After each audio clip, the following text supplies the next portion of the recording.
శ్రీరాఘవం దశరథాత్మజమప్రమేయం సీతాపతిం రఘుకులాన్వయ రత్నదీపం ఆజానువాహం అరవిందదయాల్తాక్షం రామం నిశాచర వినాశకం నమామి. జ్ఞానానందవయం దేవం నిర్మలాస్ఫటికాకృతం ఆధారం సర్వవిద్యానాం హయగ్రీవం పాస్మహే. దేవానాంచ ఋషీరాంచ గురుకాంచన సన్నిభం వందనీయం తిలోకేశం తం నమామి బృహస్పతి. ఈ గురువు యొక్క శ్లోకాన్ని నేను ఎందుకు ఇప్పుడు చెప్పానంటే, మనం ఇప్పుడు ఈ వీడియోలో 12 లగ్నాల వారికి గురుదశ యోగించదా అంటే ఏ స్థానాల్లో ఉంటే గురువు యోగిస్తాడు, ఏ స్థానాల్లో ఉంటే గురువు యోగించడు అని మనం ఈ 12 లగ్నాల వరకు ఈ వీడియోలో మనం తెలుసుకుందాం.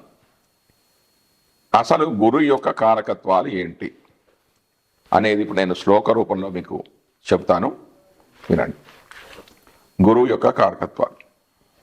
గురు కారకత్వాలు: సంతాన సౌఖ్యం, వటనే పటుత్వం, శరీర పుష్టీర్థ వినంతనూజ, జ్ఞానం మతిస్తంత్ర విచార భూప, వినోద వేదార్థ విదోంగ వీర్యం, తురంగ సౌఖ్యం, స్వగురు స్వకర్మ సింహాసనం, గోరద వృష్ట విప్ర, చమీకరాభూషణ సత్యమేదో, మీమాంస తీర్థాన యశప్ సూర్యజాల్.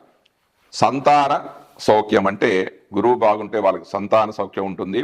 వక్తృత్వం అంటే పోటీ పరీక్షలలో వ్యాసరచన పోటీలో గెలుపొందుతారు. శరీర పుష్టి అంటే శరీరం చాలా పుష్టిగా బలంగా ఉంటుంది. ధనవంతులుగా ఉంటారు, ధనము పుత్ర సంతతి ఉంటుంది. మంచి జ్ఞాన సంపన్నులుగా ఉంటారు, మంచి బుద్ధి ఉంటుంది. తంత్ర విచారణ, రాజ సమానత్వం అంటే రాజుతో సమానమైన అధికారాన్ని పొందుతారు. వినోద ప్రీతి అంటే వినోదం అంటే ప్రీతి. వేదార్థ జ్ఞానాన్ని కలిగి ఉంటారు. శరీర బలము, గుర్రాలు అంటే నేటి కాలంలో వాహనాలు, అనేకమైన వాహనాలు, కార్లు, 2 వీలర్స్ లాంటివి కలిగి ఉంటారు. గురువు తండ్రి నుంచి వచ్చే వృత్తి విద్య, ముఖ్యంగా అంటే తండ్రి అర్చక వృత్తి చేస్తే కుమారులు కూడా అదే ఒక వృత్తిని చేపడతారు. తండ్రి లాయర్గా స్థిరపడితే అదే వృత్తిని కొడుకులు కూడా చేపట్టే అవకాశం ఉంది. అంటే ఎవరి జాతకంలో అయితే గురువు బలంగా ఉంటే వాళ్ళకి. సింహాసనం: గోవులు, రథాలు, వృద్ధత్వము, బ్రాహ్మణుడు, బంగారు ఆభరణాలు, సత్వగుణం కలిగి ఉంటారు. మీమాంసా శాస్త్రం, తీర్థయాత్రలు, తర్కము, జ్యోతిష్యం అంటే జ్యోతిష్యాన్ని 3 గ్రహాలు ఇస్తాయి. అదేంటి? బుధుడు, గురువు, శుక్రుడు. మరి బుధుడిచ్చే జ్యోతిష్యం వల్ల ధనార్జన అనేది లభిస్తుంది.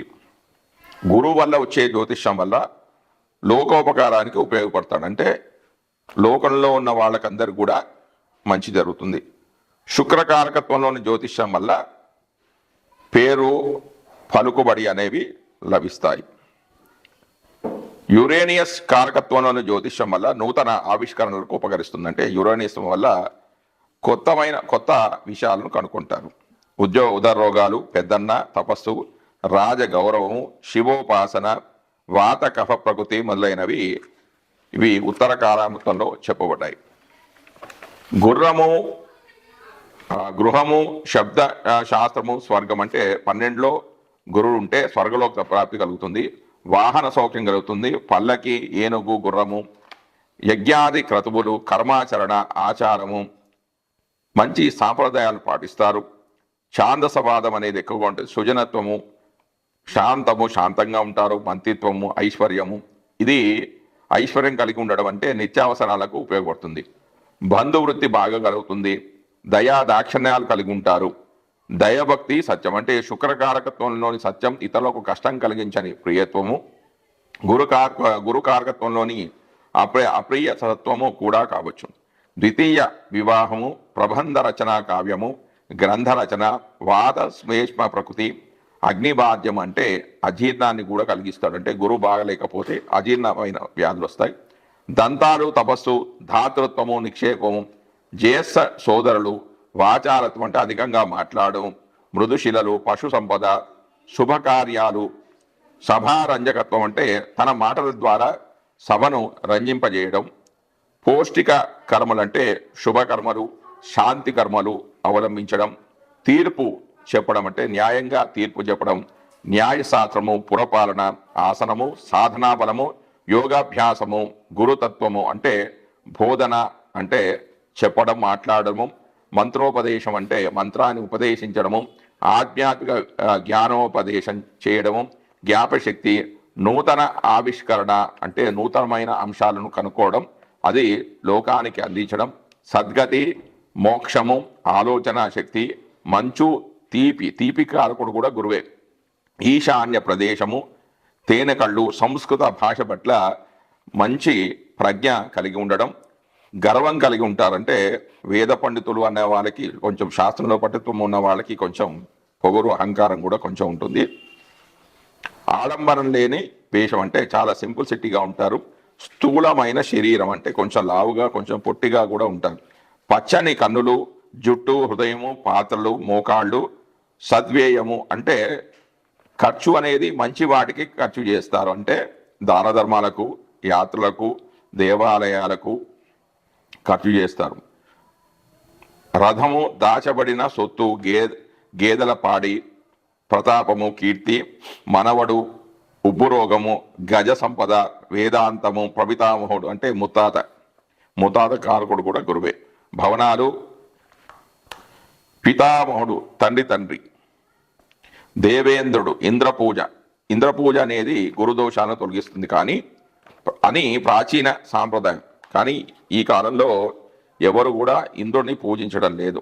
దాని బదులుగా దత్తాత్రేయ పూజ, మంత్రస్మరణ గురుదోషాలను హరిస్తుందని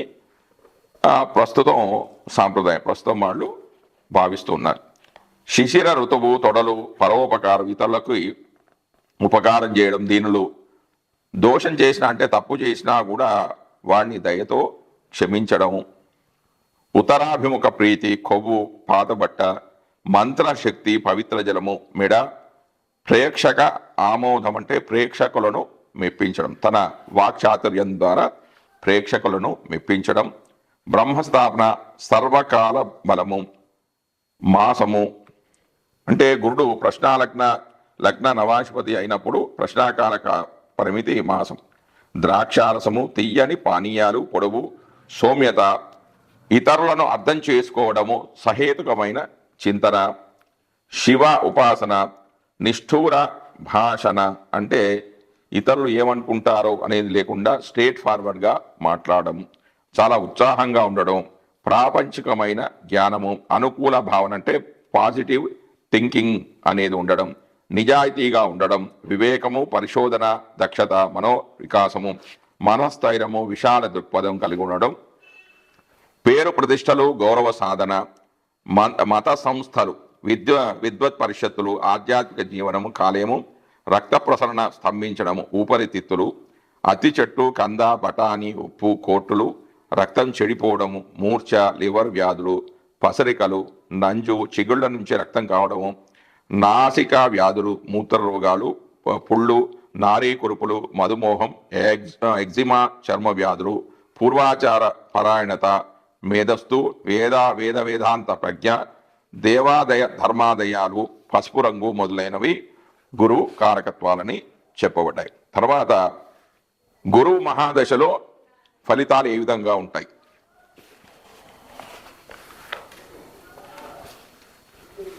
గురువు కేంద్ర కోణాల్లో ఉంటే 1, 4, 7, 10, 5, 9 ఈ స్థానాలలో గురువు ఉన్న ఉచ్చక్షేత్రంలో అంటే కర్కాటకంలో ఉన్న, స్వక్షేత్రంలో అంటే ధనస్సులో కానీ మీనంలో కానీ ఉన్న, మిత్రక్షేత్రాల్లో ఉన్న అంటే గురువుకి మిత్రులు ఎవరు? కుజుడు, రవి, చంద్రుడు. వీళ్ళ రాశులలో గురువు ఉన్నప్పుడు అతడు శుభులతో కలిసి ఉన్నా అంటే అలా ఉండడంతో పాటుగా శుభగ్రహంతో కలిసి ఉండడం అంటే శుక్రుడితో కానీ బుధుడితో కానీ కలిసి ఉన్న, శుభక్షేత్రాల్లో ఉన్నా అంటే తన ఇందాక చెప్పాం కదా మిత్రక్షేత్రంలో కానీ స్వక్షేత్రంలో కానీ ఉచ్చక్షేత్రంలో కానీ ఉన్న ఆ గురు దశలో సన్మానం జరుగుతుంది. మంచి అధ్యయనము, కొత్త విషయాలను అధ్యయనం చేస్తారు, వినయంగాను ఉంటారు, శౌర్యము, మంచి సద్బుద్ధి, తేజస్సు కలిగి శత్రుజయము, పరోపకారశీలము, గొప్ప గొప్ప పనులు చేస్తారు, ఘనకార్యాలు చేయాలనే ఆసక్తి ఉండి మంచి ఆలోచన అనేది ఉంటుంది. నీతి, ధార్మిక గ్రంథాల యొక్క పఠనము, రాజసేవ అంటే ప్రభుత్వానికి సేవ చేయడం, మంత్ర జపము జరుగుతుంది. వీరికి ధనలాభం కూడా కలుగుతుంది. మంచి వస్తువులు వాహనాలు అనేవి లభిస్తాయి. ప్రభు స్వయం అంటే ఉన్నతమైన అధికారులతో స్నేహం అనేది లభిస్తుంది. ధనప్రాప్తి కూడా లభిస్తుంది. భాగ్యాభివృద్ధి కలుగుతుంది. విదేశాల్లోకి ప్రయాణాలు చేస్తారు, విదేశాలకు కూడా వెళ్తారు. పెద్ద అధికారం కూడా లభిస్తుంది. గొప్ప పదవి, తన వారికి నాయకుడు కావడం, ధాన్య పశువృద్ధి అనేవి కలుగుతూ ఉంటాయి. ఒకవేళ గురుడు నీచలో ఉంటే, గురువుకి నీచ స్థానం ఏంటండి? మకర రాశి. మకరంలో నీచ పొందిన, శత్రుక్షేత్రంలో ఉన్న అంటే మకరంలో కానీ, కుంభంలో కానీ, వృషభంలో కానీ, తులలో కానీ ఈ స్థానాల్లో ఉన్న నవాంశలో D9లో శత్రు నవాంశలో ఉన్న పాపగ్రహాలతో కలిసి ఉన్న, పాపగ్రహాలంటే శనితోని కానీ, రాహుతో కానీ, కేతువుతో కానీ కలిసి ఉన్న, పాపగ్రహ దృష్టి ఉన్న, పాపగ్రహాలు ఈ గురువును చూస్తూ ఉన్న ఆ యొక్క గురు దశలో సూక్ష్మమైన తెలియని రాని విషయాలపైన పరిశ్రమ, తెలియని విషయాలను పైన కష్టపడుతూ ఉంటారు. చెవి రోగం అనేది ఉంటుంది. చెడ్డవాళ్లతో గొడవలు జరుగుతుంటాయి. 4 కాళ్ళ జంతువుల వల్ల గండం అంటే ఈ కాలంలో కార్లు, లారీలు, వాహనాల వల్ల ప్రమాదం జరిగే అవకాశం ఉంది. సేవకతత్వం అంటే సేవ చేయడం, ఊర్లు బట్టి తిరుగుతూ ఉండడం. గొప్ప స్థితి నుంచి పతనం అంటే ఉన్నత స్థితి నుంచి కిందికి దిగజారడం. అనాచారమందు ఆసక్తి, అకాల భోజనం, సమయాన్ని మించి భోజనం చేయడం, పరాపవాదం, ఇతరుల చేత తిట్లు తినడం, రాబడికి మించి ధన వ్యయం, ఆదాయం తక్కువ ఖర్చు ఎక్కువగా కావడం, కుమారులు, మిత్రులు, కుటుంబం వీరి వల్ల కష్టాలు కలగడం, కృషి అనేది నశించడం, కృషికి తగ్గ ఫలితం రాకపోవడం, మనసు అనేది వికలత్వాన్ని చెందడం, మనసులో పాపాలు చేస్తున్నట్లు తలపులు రావడం, గృహ నాశనం, ఇల్లు కాలిపోవడము, ఏదో ప్రమాదాలు జరగడం, సేవక వృత్తి కలగడం అంటే ఒకరి కింద బానిసలాగా, సేవకుడిలాగా పని చేయడం. ఇవి గురు మహాదశలో కలిగే సాధారణమైన ఫలితాలు. మనం ఇప్పుడు ఈ వీడియోలో వృషభ లగ్నం వారికి గురు మహాదశ యోగిస్తుందా, యోగించదా, ఏ స్థానాల్లో ఉంటే గురుడు యోగిస్తాడు, ఏ స్థానాల్లో ఉంటే గురుడు యోగించడు అనేది తెలుసుకుందాం. వృషభ లగ్నానికి గురుడు అష్టమ లాభాధిపతి అవుతాడు. ఈ లగ్నాధిపతి శుక్రునికి శత్రుగ్రహం. అష్టమ లాభాధిపతిగా గురుడు ద్వాదశ స్థానమైన మేషంలో మిత్రరాశిలో ఉండడం సరళ యోగం అని చెప్పబడింది. పురోహితులు, వేదశాస్త్రంపై మక్కువ, పరోపకారం, దేశ విదేశాల్లో యాత్రలు, అధికంగా ధనం ఖర్చు చేసేవారుగా ఉంటారు. గురు మహాదశ మిశ్రమమైన ఫలితాలను కలిగిస్తుంది. ఇక గురుడు వృషభంలో ఉన్నప్పుడు అంటే ప్రథమ భావంలో ఉన్నప్పుడు, వృషభంలో అంటే శత్రుస్థానంలో, ఇది శత్రుస్థానం కాబట్టి శత్రుస్థానంలో ఉండడంతో సౌమ్యులు, కర్తవ్య నిష్ఠ కలిగిన వారుగా, నమ్మదగిన వారుగా అయినా జీవితంలో స్థిరత్వం అనేది తక్కువగా ఉంటుంది. యోగ్యమైన సంతానం కలిగి ఉంటారు. గురు మహాదశ సాధారణ ఫలితాలను కలిగిస్తుంటుంది. ఇక గురుడు మిథునంలో అంటే ద్వితీయ భావంలో ఉన్నప్పుడు కొంత ధనానికి కొంత ఇబ్బంది అనేది ఉన్నప్పటికీ కళాశాలలో ఆచార్యులుగా, మంచి మాటకారులుగా, ప్రసంగికులుగా, వాకుతో సంబంధం ఉన్న వృత్తులలో రాణింపు అనేది ఉంటుంది. గురుదశ మిశ్రమ ఫలితాలను కలిగిస్తుంటుంది. ఇక గురుడు కర్కాటకంలో అంటే తృతీయ భావంలో ఉన్నప్పుడు, ఇది గురుడికి ఉచ్చక్షేత్రం కాబట్టి సోదరి మనులతో మంచి సంబంధాలు ఉంటాయి. ఆర్థిక వెసులుబాటును కలిగి ఉంటారు. అనేక మందిచే గౌరవాన్ని పొందుతారు. అనేక విధాలుగా లాభాలు కలిగి ఉంటారు. వివాహ అనంతరం యోగ్యమైన ఫలితాలు అందుకుంటారు. గురు దశలో మిత్రుల ద్వారా లాభం కలిగి ఉంటారు. ఇక గురుడు చతుర్థంలో ఉన్నప్పుడు అంటే ఇది గురుడికి మిత్రక్షేత్రం కాబట్టి ఈ స్థానంలో ఉన్నప్పుడు మంచి విద్య లభిస్తుంది, వాహన సౌఖ్యము, రాజతుల్య భోగాలు, కుటుంబ మిత్ర సౌఖ్యాలు, కులంలో ముఖ్యులుగా పేరు ప్రఖ్యాతులు, దీర్ఘాయువు, పరోపకార బుద్ధి కలిగి ధార్మిక కార్యాల కోసం డబ్బులు ఖర్చు చేస్తూ ఉంటారు. గురు మహాదశ బాగా యోగిస్తుంది. ఇక గురుడు కన్యలో అంటే పంచమ భావంలో ఉన్నప్పుడు ఇది ఒక రకంగా శత్రుక్షేత్రము, సమక్షేత్రం కాబట్టి మంచి బుద్ధి, మంచి విద్వత్తు ఉంటుంది. సభల్లో ప్రసంగించే నేర్పు కలిగి ఉంటారు. మంచి విద్యత్తు కలిగిన వారుగా ఉంటారు. ఈ గురు మహాదశ ఉత్తమ ఫలితాలను కలిగిస్తుంది. విశేష సంపదలు కూడా లభిస్తాయి. ఇక గురుడు తులలో అంటే షష్టమ భావంలో ఉన్నప్పుడు ఇది శత్రుక్షేత్రం కాబట్టి అష్టమాధిపతిగా 6లో అందరికీ సుఖాన్ని కలిగించేవారు, అందమైన స్త్రీలతో తిరుగువాళ్ళు, గుప్త శత్రువులు కలవారు, తీర్థయాత్రలన్నా ప్రీతి, సామాజిక ధార్మిక వ్యవహారాల్లో ఉత్సాహంగా పాలు పంచుకుంటూ ఉంటారు. ఈ గురుదశ అనేది సామాన్యంగా యోగిస్తూ ఉంటుంది.